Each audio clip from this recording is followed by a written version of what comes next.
because we're live now.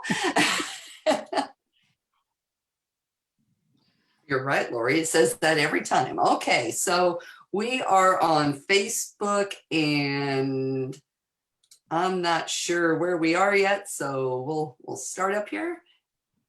There we go. Okay, we are on. We are live. Woohoo! I believe it's stalled out on my end here, but we've got one person watching, so hopefully it's working. Yay. I see happy little thumbs up bubbles coming from Facebook. So we'll give it a second for everybody to get on here so we can chit chat for just a minute or two. Cool. Yeah, so, from air fryer talk to, and thank you, Rajat. We appreciate you giving us that information, because sometimes I just don't know if this is working or not. Gotta love technology. You know what Facebook did now? You set up your event and it will not let you invite anybody. It's, it says invite 500 people. So you hit select 500. We're sorry. It appears that you've been inviting too many people to too many things. So you can't invite anybody. No. What? Yeah, that's what I said. Well, they make so many changes, we might as well dedicate 5 minutes each week to, and what's the latest with Facebook changes? What has exasperated Lisa this week? So it's flagged your account in some way because you're inviting too many people to events. I haven't invited anybody to anything for 2 weeks. Well, I'll invite people because we have the same friends, and you always invite them. So then you say, invite people. I don't have anyone left to invite. We have the same friends. Well, try it next week. And maybe by then, because I sent in my complaint form. I was all irritated because I was actually on my game and was doing this yesterday. Yeah, you are. Normally I'm a little behind there, but anyhow. So we've got a few friends here. I'm not going to be mentioning names like Miss Marianne on Romper Room, one of my favorite shows as a child.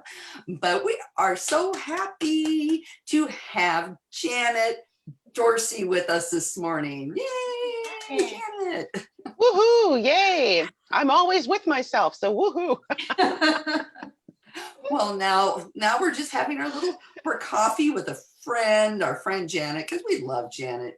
Not only is she really a super awesome person, which she is, but she is a wealth of information. She is, I venture to guess, the Ventura County compliance queen. Lori's going to have to share her title a little bit, because, I would gladly share it with Janet. Absolutely.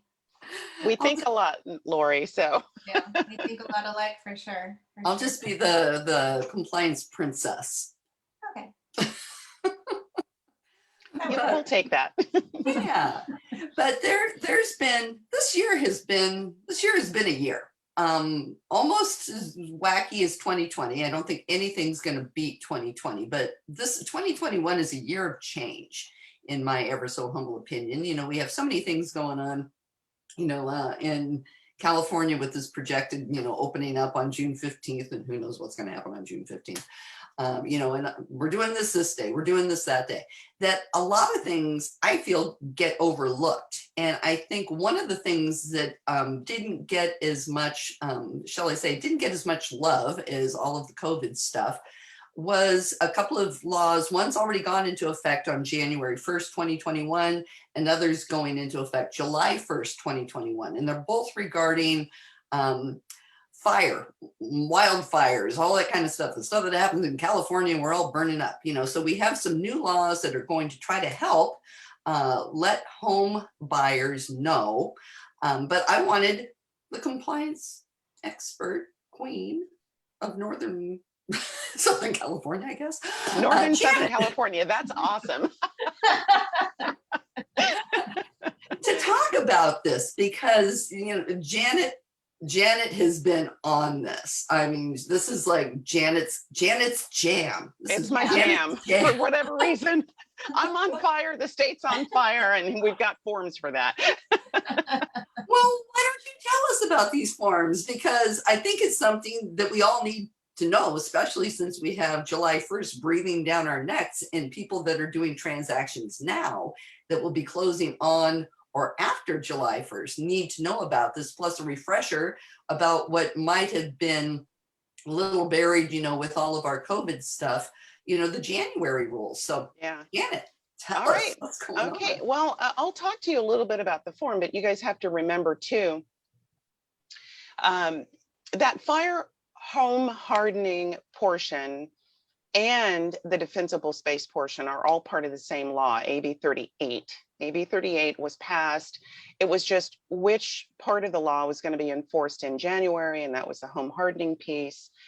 And the defensible space piece was actually being enforced for escrows closing on or after July 1st. So you got that correct, right? So I know that agents are writing offers today where their escrows are going to be closing on or after July 1st, even in this crazy market when we have escrows closing in 2 or 3 weeks.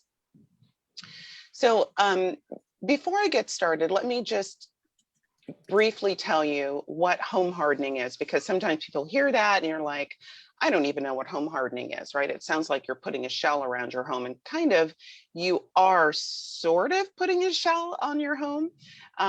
It's referring to building resistant material and home features that protect a home from catching fires. And so sellers in homes built prior to January 1 of 2010 are required to identify which features of the property that they're aware of that make it vulnerable to wildfire and flying embers. And so that's an important piece to remember, because the form itself it used to be the HHDA. That was the form that was released in January for the home hardening piece. They've now combined that with the defensible space piece, and that form is now one, and that's the FHDS. So it's a mouthful of a form, and I'm going to tell you that it stands for Fire Hardening and Defensible Space Advisory, Disclosure, and Addendum. So it's 3 things in one. Three things in one. Let me know when you want me to show the form, Janet. Not just yet. Let me just go over a couple more things, and then we'll talk about the form itself. I think we should have a prize for anybody who understands that reference and where it came from. So if so, put it in the chat. Three things in one. Okay. All right. Now let's talk about defensible space, though. So that's the other part of the form that's been added to this fire hardening defensible space advisory and disclosure and addendum. So defensible space refers to a term that's a buffer zone that homeowners create between a structure on the property and any flammable grasses, trees, shrubs, or wildland area that surround it. There are already state laws and local laws that require certain property owners to maintain defensible space on their property. And so this is now just becoming enforceable for some of these areas. So beginning July 1, 2021, so less than a month, these sellers will need to provide documentation that their property is in compliance with defensible space laws, or buyers will be required to agree to obtain such documentation of compliance in the future. And that last sentence that I just read to you is the portion that talks about the addendum reason that this form is now called an advisory, disclosure, and an addendum. It's because you're adding something to the contract that the buyer is going to have to agree to do. Okay, so just remember that it's an advisory, disclosure, and an addendum. And again, before we get to the form, Lori, and I know that we'll talk through the form a little bit, but it's important that realtors actually read the form itself. It actually contains everything you need to know in a, well, am I going to say that the form is easily absorbable? CAR typically does such an awesome job on their standard forms and how it's laid out. I would have to say that as someone who looks at these forms all the time, the HHDA form and then this form are 2 of the more frustrating forms for me. So as I'm going through them, I really try to make sense of them and figure out how I can simplify what the form is trying to say and how I am going to properly advise a seller or a buyer when they're looking at it. So if we just take the first part of the form, and maybe Lori, if you want to put it up now, that would be awesome. Hang on one sec. Yep. Here we go. Do you see it? It's there. Oh, good. And it's nice and big too. I can see it. So the first part of the form, when you talk about the law applicability, it talks about the fire hardening disclosure, the defensible space compliance piece, and then there's also the inspection piece. There are two sets of triggers for defensible space and fire hardening. And if it were me on standard forms, I'd probably reverse this because defensible space has the most broad terms in terms of the triggers for a seller having to disclose this. So think about it in this way.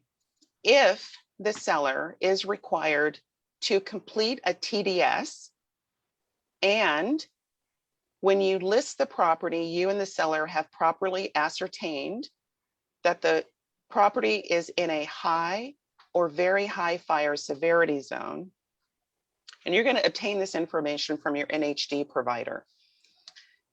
So order that NHD report early on so that you know whether or not that seller has to properly disclose the defensible space portion. So I have essentially, yes, the seller has to complete the TDS. Yes, the property is in a high or very high fire severity zone. That is my trigger as a listing agent that that seller is going to have to complete the defensible space portion of the FHDS form. So that's my first set of triggers. Then as I'm talking to the seller and I'm reviewing that property profile, then I see, oh, seller, your property was built prior to January 1 of 2010. The other two conditions already exist. TDS is already required. It's already in a high or very high fire hazard severity zone. We've ascertained that. Now we've ascertained that the property was built prior to January 1 of 2010. So that triggers the secondary part of this, which is the home hardening section that the seller would have to complete. So two separate sections on the form. The easiest way to remember it is to look at the defensible space piece first, my two triggers there, and then add the third trigger of January 1, 2010. If the home was built before then I have to do the second part, which is the home hardening. So in looking at all of the information that I've received for this and trying to distill it down to what my triggers are, that was the simplest way that I can get it. And that's how I'm talking about it with the folks that I have contact with at my organization. So those are the triggers. So in looking at this, I'd like to go to the bottom part of the form first, because that's my first trigger. That's the start. Scroll back up to where it starts with number 4. Okay, 4B, defensible space compliance. So my first trigger, remember, is I'm residential 1 to 4. I have to complete the TDS, and it's in a high or very high fire hazard severity zone. The seller has 4 separate ways to comply with the law. When you look at paragraph 4 and you look at 4B, and then you've got 1, 2, 3, and 4, this isn't an and. You're not checking all those boxes. As a seller, you're looking at which of these conditions exist for me, and then as a seller, I'm selecting that condition. So there's two separate areas here. One, there's no local ordinance. We just have to deal with the state law that says that, everybody has to have 100 feet of defensible space around their property. I know what you're going to say. I don't have 100 feet of defensible space around my property. My lot size is only 4,200 square feet, right? So how can I actually have 100 feet of defensible space? Gives you a reason not to landscape. Yeah, so you're just responsible up to, the homeowner is just responsible up to their property line. So there's no local ordinance in place, and the seller hasn't already obtained any sort of compliance documentation that they complied with the state law. So in that condition, the defaulted option on here on the form is that there's no local ordinance, and it's the buyer that shall obtain the documentation of compliance with the state defensible space law. And they're committing to do that within 1 year of close of escrow. Okay, so now I know where you're going to ask me, well, Janet, how do they do that? Well, because it's a state, and I know more about this than I care to know. I actually talked to CAL FIRE at length, and they've sent me some additional information, and they're still working on a few things with CAL FIRE. But because it's a state, CAL FIRE is responsible for that. CAL FIRE is actually hiring an additional 21-ish. Let me see, what did they tell me the other day? I want to get it right. Okay, yes. So they told me that they were hiring an additional 21 inspectors for the 95 inspectors that they already have on board. And so a buyer who is taking responsibility for this is actually going to be calling or looking at the CAL FIRE website, and CAL FIRE is going to have a little button on there that says, get your inspection here kind of thing, request inspection, and then you'll be sent to a form. You fill out the form, and then they will get back to you on scheduling when that inspection is going to happen. So that's how a buyer is going to be able to comply with their obligation if one is applicable. So what if there's no local ordinance, but you've got one of those sellers who is like really zealous and wants to make sure that they hand off a property to a buyer as cleanly as possible, and they've proactively gotten this documentation from the state that their home is in compliance with the defensible space law. So if the seller has it and it's current, meaning it's been done within the last 6 months before that offer is written, then the seller is creating a contractual obligation for them to actually deliver that documentation to the buyer within 7 days after acceptance. So if the seller has it, that's a question that the listing agent should ask, right? So I'm a listing agent. We've already ascertained that we have to do this. Oh, Mr. or Mrs. Seller, have you actually gotten a certificate of compliance from the state on whether or not you've got your property is within the defensible space law? Seller says, no, I haven't gotten that documentation. So we default back to number 1. If the seller says, oh yeah, I actually got that, here's my certificate, look at how good I am, then the seller is creating the condition that they're going to be checking off box number 2, right? So Lisa, Lori, do you have questions for me up to this point? We do have one question in the comments from Sean. It says, if property is not in a high or very high fire hazard area per NHD, should we still have sellers sign and just check that box saying it's not in those zones? That is really up to the seller and potentially up to what your broker requires for you to do. Some brokers may decide that this is something that they want to put in front of the sellers as part of the disclosure packet for them. But if you're checking the is not in a high or very high fire hazard, then that's where the advisory portion of the form comes in. Because remember, I said this was both a disclosure, or all three, a disclosure, advisory, and an addendum. So a seller can choose to mark the box is not in a high or very high fire hazard severity zone, and they can simply answer the questions to the best of their ability and provide it as an advisory. Okay. Lori, All right. you have any questions? No, not at this point. I think for 4, we need to know whether the property is in an area with local ordinances or not. And so if you know it is, then you jump down to 3 or 4, which we haven't talked about yet. But if it's not, then your only options are 1 or 2. And so, you have a way of reducing the possible options in section 4 down from the 4 options down to 2 options. And it's either this or this.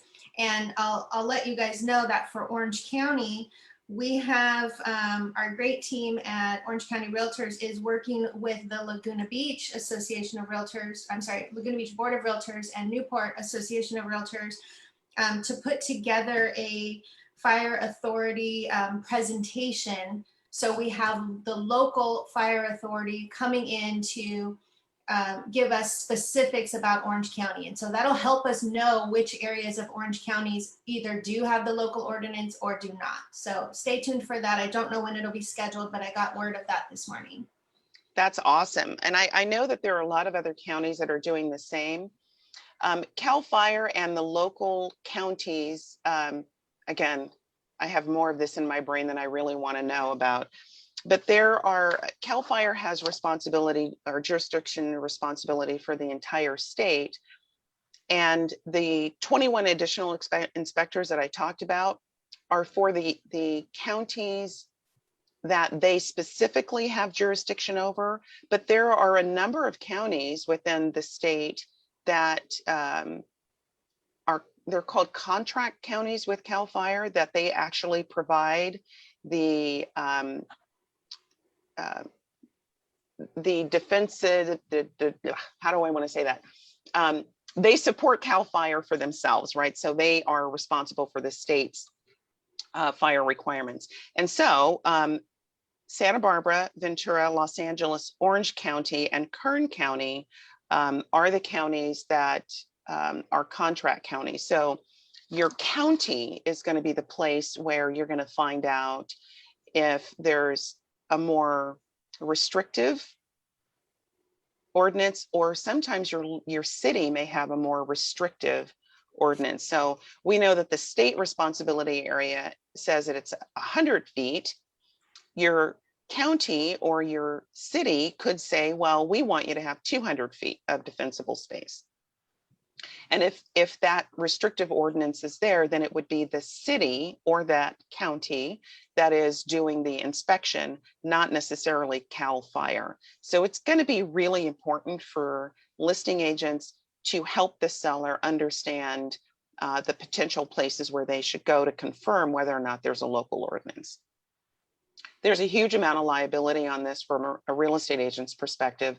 So even though we have information from, I know, look at your face, Lisa. I can see it on Facebook. So it's important that you know, even as a listing agent, you can give the seller this information. It's really important for the seller to explore that criteria for themselves, whether or not there is a local ordinance. A lot of sellers who already know that there's an ordinance are already getting notices. They already have to have a fire inspector come out and certify them every year that they've actually hacked down their weeds and created that defensible space line. So some sellers will already know. There are sometimes there's a local ordinance where it's not being enforced, but there is actually a local ordinance. I imagine that that's actually going to begin to be enforced. At this point in time, the CAL FIRE inspectors are not charging for this inspection. So if this is a CAL FIRE inspection, and the guy that I spoke to at CAL FIRE said that if it's even the contract counties and it's the state responsibility area, that they will not be charging either. But that doesn't necessarily mean that if there's a more restrictive local option, that local fire authority may charge a fee for that inspection, right? So I don't know that.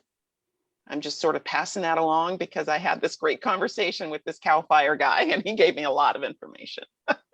Do you all remember algebra class from high school? And we thought, when are we ever going to use this stuff? If this, then that. This is a very complicated algebra problem. If only it had numbers. It doesn't have numbers. It has these laws and these nuances of the law. So yeah, just wanted to put that out there because as you're talking about it, it reminds me of that. Oh my God, it's so true. I think about it from a programming perspective. It's if this, then that.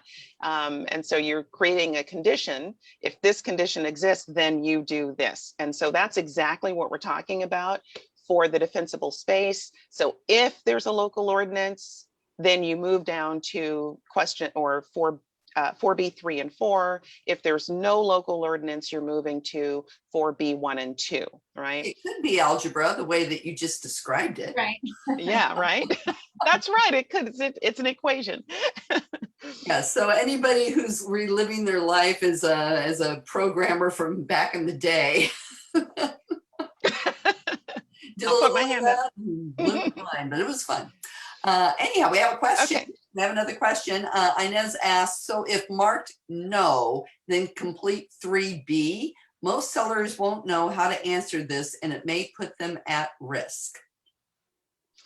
Yeah, and so that's why reading the form is going to be important. And 3B is on the home hardening. Let's wait on that until we finish with the defensible space piece. So let's scroll down and talk about the local ordinance piece for sellers and what they might have to do. And remember, all of this is actually written in the form. And it is such, I mean, just read it first. And then also make sure that you're going to that CAR legal Q&A. For those people who are realtors and members of CAR, you can go to that legal Q&A on defensible space. And there's also a good quick guide on defensible space for seller requirements. The quick guide looks like this. It would be really, whoops, how about that? It's a good quick guide to keep for yourself and then hand to your sellers as well. Okay, so let's talk about if there is a local ordinance. And the way that CAR is putting this in here is local vegetation management or other defensible space ordinance in effect. And if there is, now the seller has to ask two questions, or at least one question. Does that ordinance allow the buyer to obtain the documentation of compliance? Or does it require the seller to provide that documentation of compliance before close of escrow? So another if this, then that, or if this, then that, right? So if there's a local ordinance and it allows the buyer to do the same thing that 4B1 did, which is get that certificate of compliance after close of escrow, then the seller is going to be checking box number 3. If there's a local vegetation management ordinance or some other defensible space ordinance in effect, and it requires a point of sale. So essentially, before that escrow closes, seller has to give that buyer that documentation. That is a point of sale ordinance. It needs to be done. Then, if the seller has already gotten the documentation prior to escrow opening, then it's creating the condition that seller is going to have to provide that documentation within 5 days after acceptance, just like the rest of the other seller disclosures. But if they haven't already received it, then it's giving the seller up to 5 days prior to close of escrow to provide that documentation to the buyer. But it would be a condition of close of escrow. Now, I know what you're going to say. Janet, escrow doesn't know if I'm supposed to provide this documentation.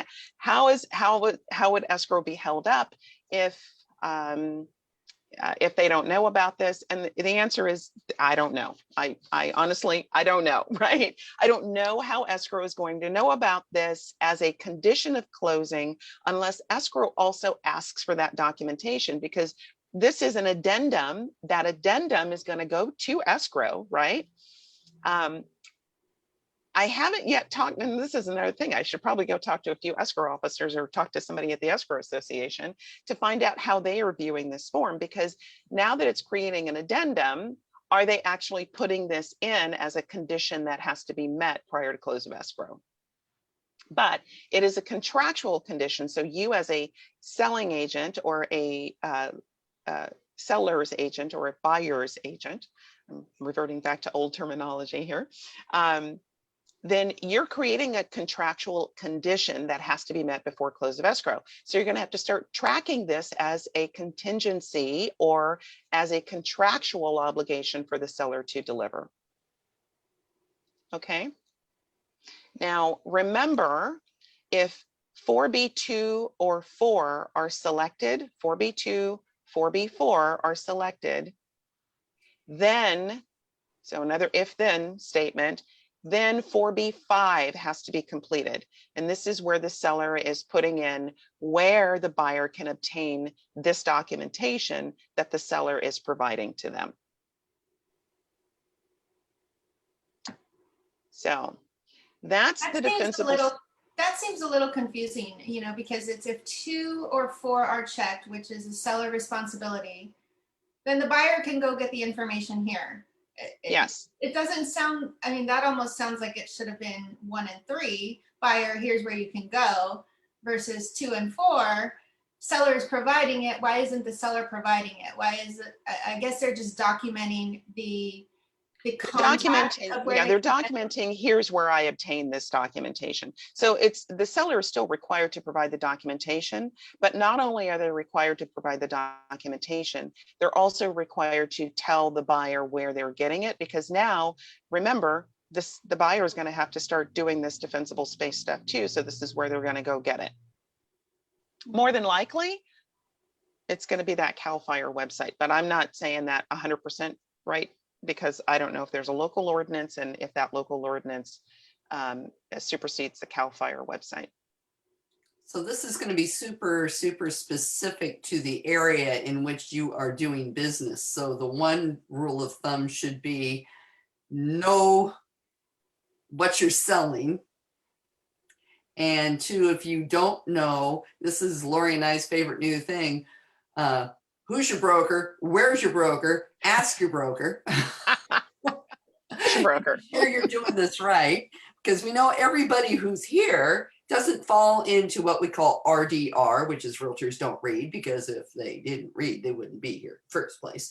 But you know, it's just especially important for anybody who's an office manager or a broker to know where to find this information, how it's layered, you know, because I know here where I do my business is we've got national forest, we have county parkland, we have cities, and they're all intermingled together. And I'm sitting here going, you know, and we have the Orange County Fire Authority on top of that. I mean, just craziness, absolute craziness. So this is really going to take some, you know, knowledge, and it's better to knock it out now, especially. It is totally No. better to knock it out now. Yeah. I'm going to give you guys what I created was like my little decision tree.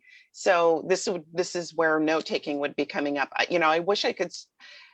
I'd love to be able to share these slides with you. I'm reading to you from my slides, but they say my company name all over them, and I really, you know, in the interest of not bleeding over responsibilities here, I don't want to do that. But I'm going to read to you what I came up with.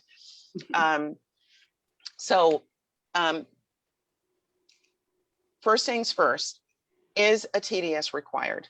So everything that I'm going to be saying from here on out on this little cheat sheet is we already know the TDS is required for this transaction. Get out your pencils, kids. Take out your pencils, exactly, right? So first thing I'm going to do as a listing agent with the seller is order that NHD report. That's number 1. Now I've got the NHD report. Now I need to determine, is the property in a high or very high fire severity zone? There are some NHD companies that make this really, really easy, and some NHD companies where you may have to dig into the detail of the report to determine if it's in a high fire hazard severity zone. Very high is very easy to ascertain because that's part of the NHD statement, that statutory statement that both the buyer and the seller sign, showing the severity area. So very high is easy to obtain. Sometimes high fire hazard severity zone is not so easy to see on the reports. Number of companies make it very easy. Some companies don't. All right, so now that I've ascertained very high or high, we know the seller is going to complete the defensible space portion of the FHDS. I almost called it the Fair Housing Disclosure and Advisory. The fire hazard, blah, blah, defensible space. Okay, so FHDS.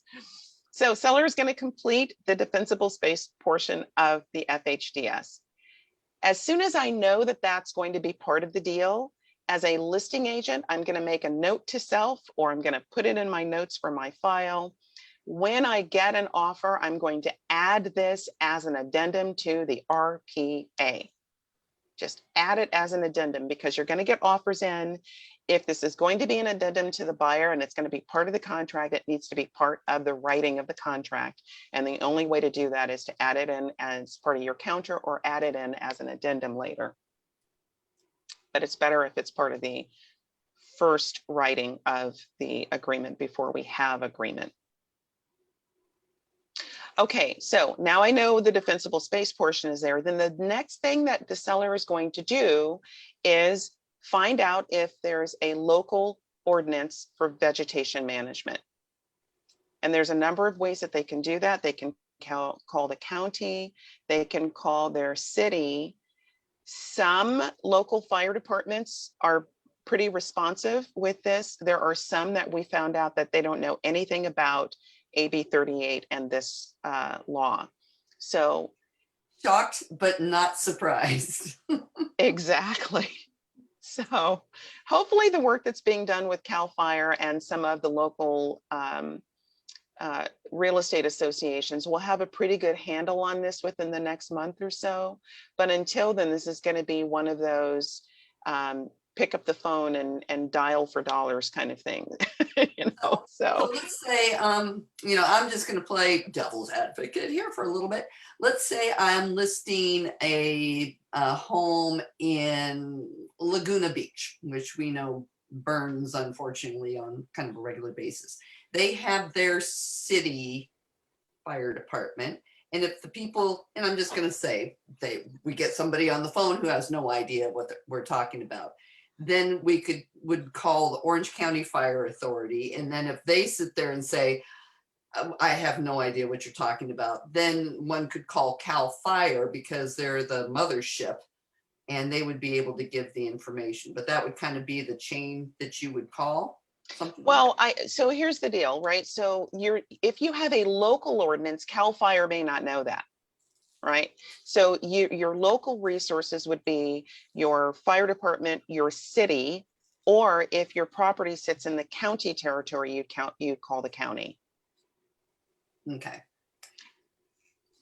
Okay. I have another question, but that's going to come down the road. So. Okay. All right. So let me go through the list again. So you're going to order the NHD report. You're going to determine if it's in a high or very high fire hazard severity zone. All right. Yes, it does. It's triggering the seller that they have to fill out that defensible space portion.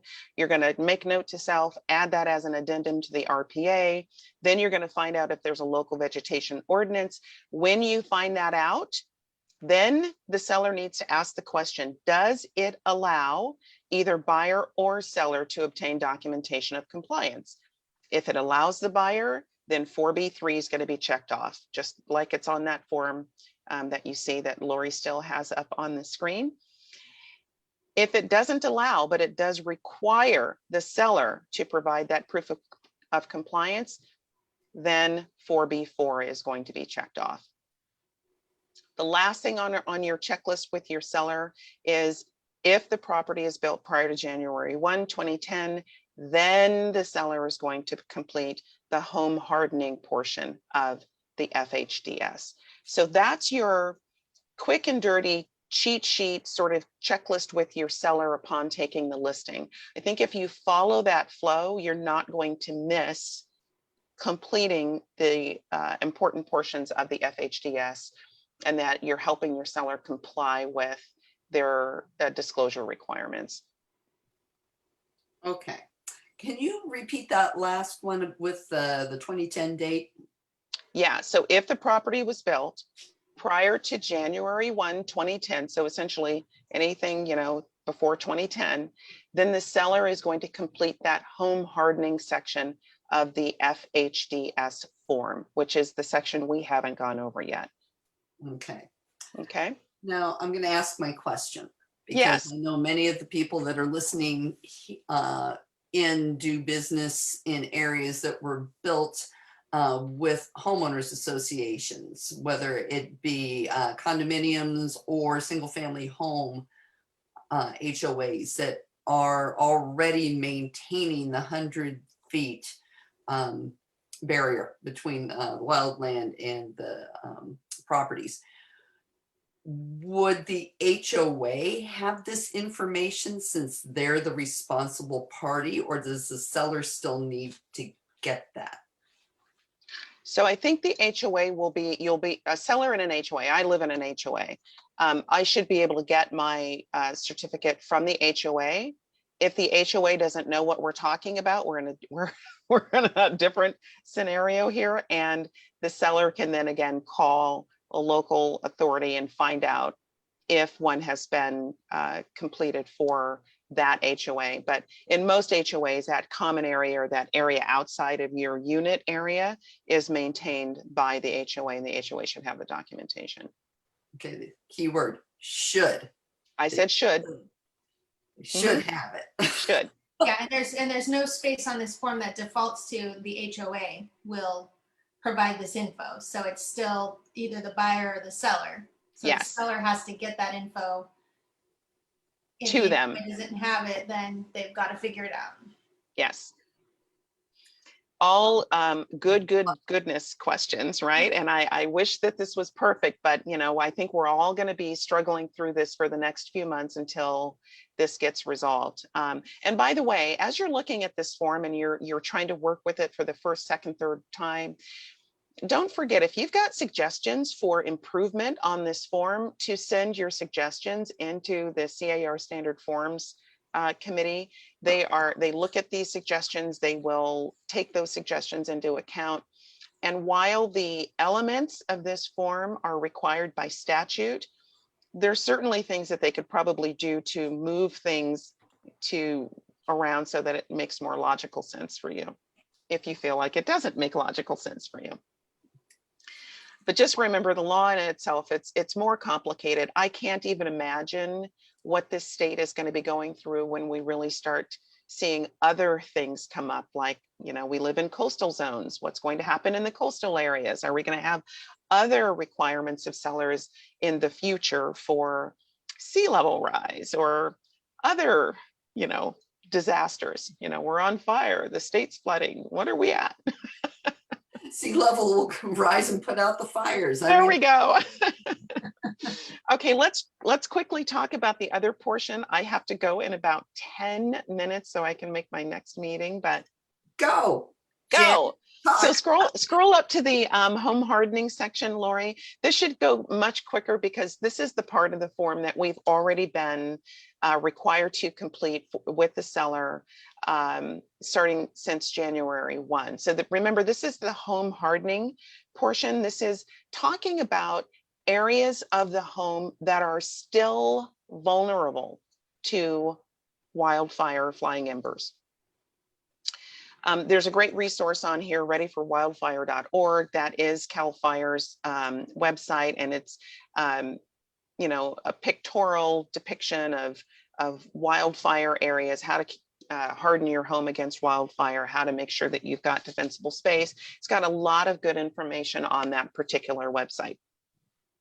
But it's important for you as a listing agent when you're talking to your seller about completing this home hardening vulnerability section, because you know your seller is going to come to you and ask, right? And again, if we just read what the form says, it's right there in front of us. We just have to internalize this and make sure that we understand what aware is, right? So it says fire hardening vulnerabilities. Seller is aware of the following features that may make this home vulnerable to wildfire and flying embers. And it says, check all that apply, right? So this is not a yes, no, I don't know, maybe, or putting a note next to this, I have no idea, right? It's not that kind of checklist. It's a checklist that says, I, the seller, am aware that my home is vulnerable because I have an eave soffit or roof ventilation where the vents have openings in excess of 1/8 of an inch. Well, I'm looking outside of a window here and I can see sort of one of the eaves of my place, right? I have no freaking idea if that condition exists for me.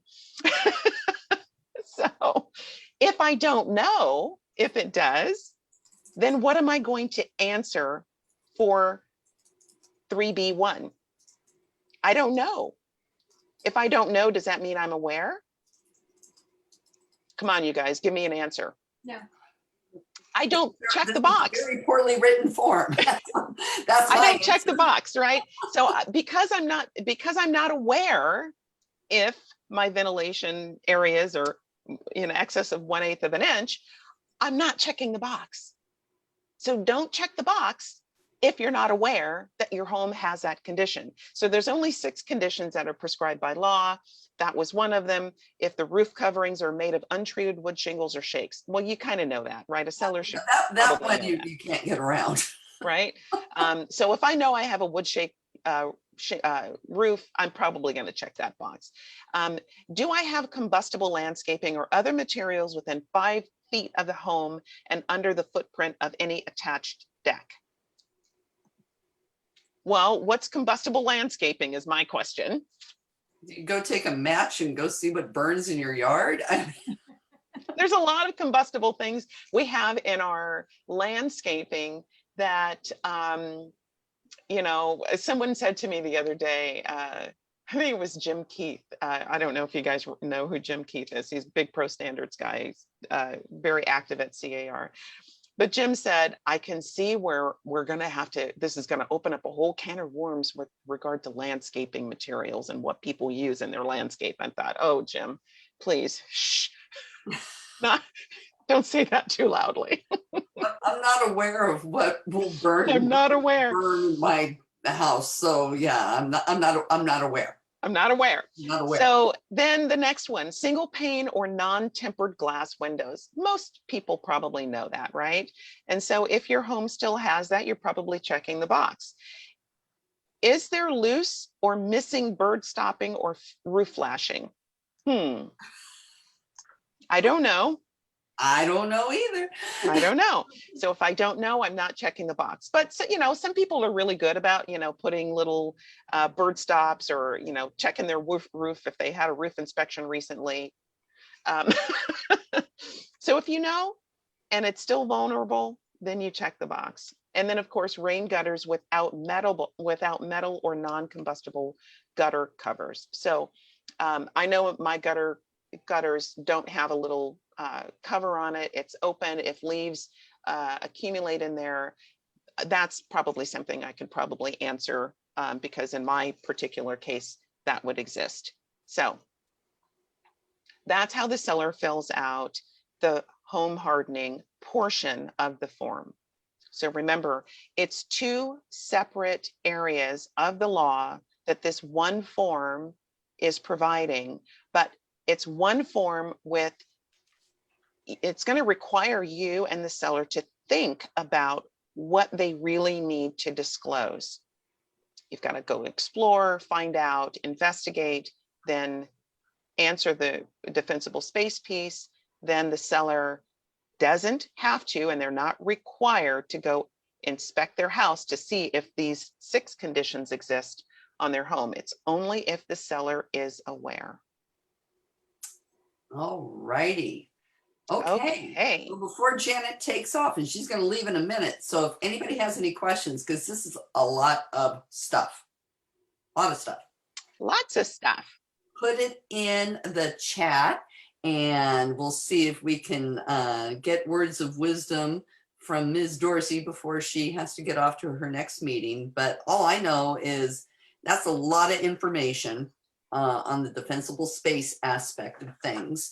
And yeah, Inez put in here saying, sorry, but this form is one form away from a seller agent lawsuit. And I think we just all need to be very careful how, you know, I mean, really, should we be doing this or should we be putting this on our seller? This is a seller disclosure, you guys. But you know your seller is going to be asking you questions, and all you're doing is answering questions as it relates to the form, right? Seller, you're only answering 3B for areas that you are aware. So seller, are you aware? Fill that out. And on the second part, you're going through your decision tree, right? it's the TDS is required, so I'm required to provide this form. Seller, you're filling out the defensible space piece. Is there a local ordinance? Oh, there's a local ordinance. What does the local ordinance require you to do? And if you take a step back and you just practice that with yourself, you know, or with a trusted real estate friend, before you have to talk to a seller about this, then the better you'll be in helping your seller complete the form, right? It's the seller completing the form. I would hazard a guess that most risk managers, brokers of records, office managers would chastise you if you put pen to paper and fill out this form for your seller. Do not do that. Do not fill out this form. Bad realtor. This is for the seller, right? And if the seller has any questions, they have local, county, and state resources that they can go to find out the answer. Okay, very good. All righty. I just had a question and now I just completely forgot what it was. So, well, you know, this is old age creeping up on me. I have a couple of minutes if you want to keep me on. Just please go out and look at those the Q&As from CAR as well as these quick guides. They are super helpful, you guys. And then stay tuned for more information because I know CAL FIRE is going to be coming out with stuff and that will be shared liberally, I'm sure. I'm sure it shall too. And it's a lot of really good information here. Yeah, we're getting all kinds of nice remarks saying that was fantastic information and very informative. So we are so happy that our friend Janet got to join us today. And, you know, I definitely learned a lot. You know, I think one thing, yeah, now the thought came back to me, is this is a good time to really look at your NHD provider, the ones, you know, that are available to you. You know, if there's one that you have a relationship with, take a good look at the report and see how easy it is to read and understand. And maybe it's time to consider, you know, looking at other people's reports, because this is one of these things that it may, you know, you might have a great relationship with a wonderful rep, but at this point, information is more important than the wonderful relationship with the rep. Make sure that you've got a trusted source, one, you know, ask them how they stand behind their report. You know, really do yourself a favor and take a moment and just review and shop a little bit, because, you know, if you have a report that's really hard to read and you can't figure it out, how's your client going to feel? And if that company doesn't stand behind their report, then you might want to be finding. I'm so glad you said that, because I want to give you some examples of what some NHD providers, no NHD report is reporting on this exactly the same way. So when you think about it, you're going to be looking for references in that NHD report like high or very high, fire hazard zone, fire severity zone, state fire responsibility area, wildland area that may contain substantial forest fire risks, home hardening disclosure, references to AB 38 fire zone. So all of these areas, I can tell you, I've looked at least 10 providers' reports, and they're all different. They're all, some of them have them in the summary, and it makes it easy for you as a listing agent to ascertain, oh, yep, it says it's out of a very high, but oh, down here where it says additional disclosures, it says high fire hazard severity zone, and in parentheses, it says AB 38, and it says it's in a high zone. Oh, that's my trigger. I need to make sure that the seller discloses. They're all over the place, you guys. So it really is important for you to look at that report with your seller. And if it's not clear, call your rep, find out. If it's still not clear, I don't know, maybe do what Lisa said, find another NHD provider. Well, and it is really important. I mean, a lot of us just take for granted that, oh, well, this report's, legit because so-and-so is doing it. And I had a situation on the landslide zone where the person wanting to put an offer in on one of my listings was like, well, I'm not going to write an offer on this condominium because it's in a landslide zone. And I'm like, landslide zone. And so I'm like, well, what's your source? And they said the county. And I'm like, okay. So I call up my rep who her map clearly says it's not in a landslide zone. And she said the county hasn't updated their map yet on their website. And I'm like, yeah, but I've got to tell this person my information's right and the county's wrong. And that particular company insures their report. And so it's like, okay, now I feel a little bit better with the information that I'm providing. But, you want to be sure because there are discrepancies. Things change, maps change all the time.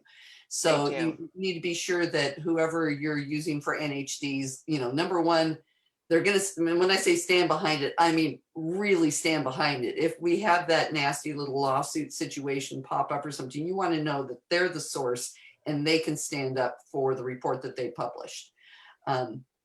And, just realize sometimes some websites aren't updated as good as they should be.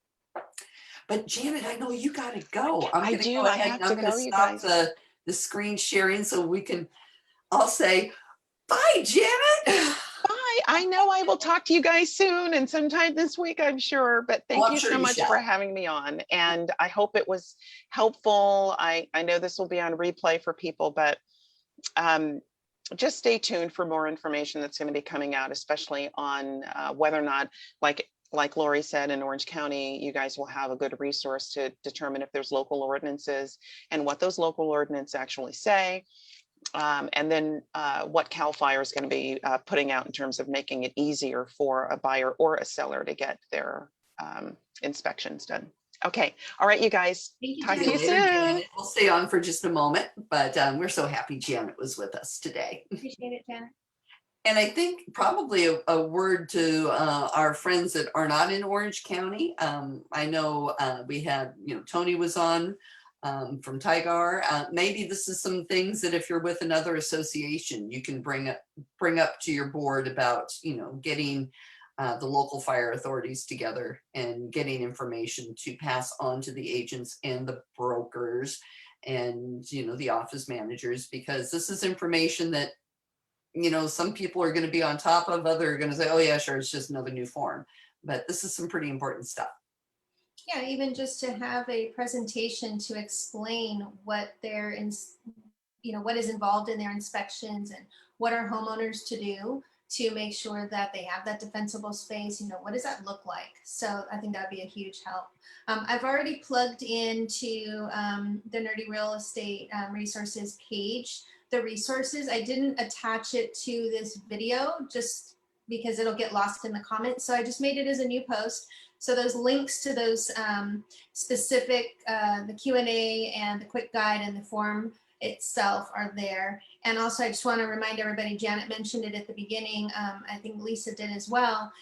This is a law that goes into effect that this form, this information must be delivered as of July 1st. So any transaction closing as of July 1st, this form needs to be in place. So just because you are in escrow now, and it's not July 1st yet, don't think you don't need it. If you're going to close July 1st or after, this form is required by law. So, well, the information is required by law. So be sure to include it in your transactions now. And, we talked a lot about the listing agents, but it's really important as a buyer's agent to understand how to read this form, because you will be helping your buyer understand what their responsibilities may be or what information they should or should not be receiving. So we need to know on both sides of it. Yeah, exactly. Because I think a lot of the buyers would just say, well, the seller is going to get it. And it has that option in certain areas for the buyer to get it. And it would fall into a buyer due diligence if the buyer does have that option to do so. So yeah, this is just another level of stuff we need to be aware of, and we just need to be on top of it. So, I would say, share this information with your office. Let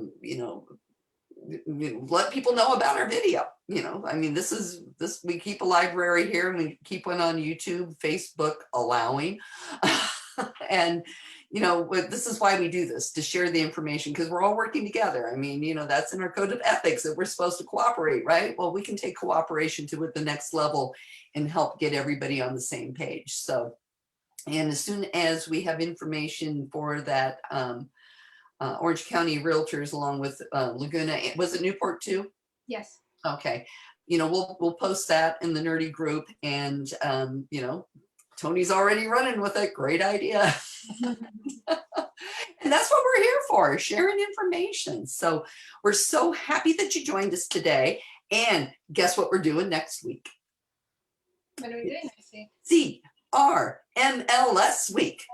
We're going to have speakers from CRMLS come and chat with us about clear cooperation and what's like a pocket listing, because there still seems to be a heck of a lot of confusion on that.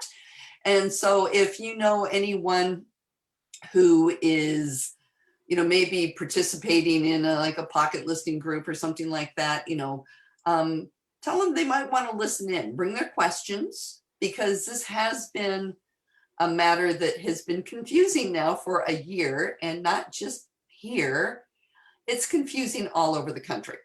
And so we're trying to bring a little clarity to our friends here, all of our nerdy friends, for our nerdy friends to share with maybe they're not so nerdy friends, and be sure that we're all doing what we should be doing properly regarding the MLS and the clear cooperation rules. So we'll get that out early this week so you can share it with your friends.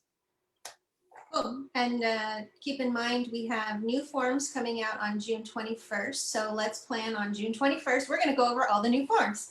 Wow, check this out. We had the fire stuff today, CRMLS on the next day, new forms the week after that. Oh my gosh. So maybe on the last Friday, what am I saying? The last Monday of the month, we'll do our Zoom style, so everybody can come and just tell us how confused they are.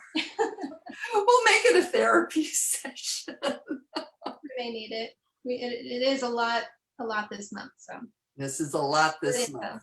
This is a lot. So, okay, well, it's 10:03, so I guess we can wrap this up here. I don't see any other questions in the chat, but I see all kinds of nice comments, and we so appreciate the nice comments. We like that. Makes us feel that this is worth it, and we're just happy that you guys all took some time out of your day to join us today. So we do have something I want to plug for this afternoon. Orange County Realtors is hosting tools for improving communication on diversity, equity, inclusion, and inclusion issues, including mindful listening. So that session is at 11 o'clock. I'll go ahead and plug in the promo into the Facebook group, and it'll be a great follow-up. If you attended the implicit bias training with Rudier Kristal, this is his part 2 session, and it's not recorded, so you need to attend. You scared me because you said this afternoon, and I'm like, wait, I have it down for 11. It's 11. I keep thinking it starts at the time it ends. Yes. And I will be there, and the last 30 minutes of it, we'll be just hosting an open forum if anyone just wants to stick around, if they have questions, any stories they want to share, any ideas they want to share. We're just going to make it an open forum to continue the conversation. Is this open to outside Orange County Realtors? I am not 100% sure. I think probably because it was his part 2. So I will check real quick, and I'll plug in the link for the registration and make that notation. And if you can't wait, just go try to register and see what happens. Right. That'll work too. Okay. Well, I know I'm going to be there, and I'm going to hang out. So I'm looking forward to it. I think it's going to be a wonderful, I mean, this guy's friggin' amazing, I mean, really one of the best people I have seen on the subject for the little amount of research I've done on the subject, but you know, he really just makes you think, and it's interactive, so you stay awake. It's not like you can just sit here and snooze through it. So, you know, if you have some time today, definitely register, and can't beat the price. Free. Free. Yeah, it's from 11 to 12:30, and like I said, we have 30 minutes after that, so it really ends at 1 o'clock. But his session is from 11 to 12:30. We hope that you'll stick around for the follow-up open forum as well. Wonderful. Yes. Okay, guys, I think that's it for today. That was a lot. I'm going to go decompress and then get ready for the next thing. Yes. And we thank you all so much for joining us, and go out there, have a wonderful week, sell a house and use the right forms. And we will see you next week. Be nice to each other. That's right. Be nice to each other. And we'll see you next week with CRMLS, and we'll probably have some sort of a reopening kind of update, maybe kind of, sort of. Probably, yeah. All right. All Bye, righty. everyone. Thanks. Okay, take care.